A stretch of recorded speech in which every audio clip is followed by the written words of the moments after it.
नसीराबाद वासी नौजवान मोहम्मद रमज़ान कल्होड़ो ऐं सदस्य वालिद नादर हुसैन कल्होड़ो तालका प्रेस क्लब में प्रेस कॉन्फ्रेंस कंदे चयो आहे त मुंहिंजे पुट रमज़ान कल्होड़ो मेरिट ते स्कॉलरशिप हासिल करे इस्लामाबाद जे फीडरल बोर्ड मां मेडिकल में लेबोरेटरी टेक्नीशियन जी डिग्री हासिल कई, पर 20 साल गुज़रण बावजूद खेसि नौकरी नाहे मिली, जंहिं सबबि हू पंहिंजा हवास विञाए चुको आहे ऐं केतिरा ई भेरा ख़ुदकुशी जी कोशिश कई अथाई।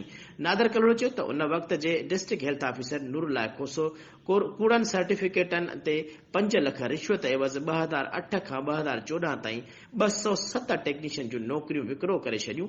असां वटि 5 लख न हुआ, जंहिं करे असांखे नौकरी न ॾिनी वई। हुन चयो त मूं घर जा सोना ज़ेवर विकिणी पुट खे पढ़ायो, पर DHO नूरुल्लाह खोसो मेरिट जी लताड़ करे असां सां ज़ुल्म कयो। नौजवान रमज़ान कल्होड़ो चयो त मां वॾी जफ़ाकशी सां टेक्नीशियन जो कोर्स कयो, पर कामोरनि रिश्वत न ॾियण करे मूंसां नाइंसाफ़ी कई आहे। हुन वसवारनि खे इंसाफ़ फ़राहम करण जी अपील कई आहे।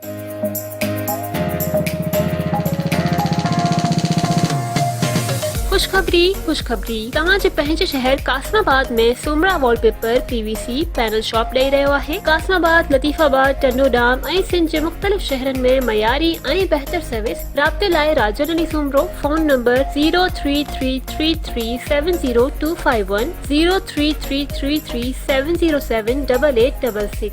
नोट WhatsApp पिण साॻी नंबर ते आहे।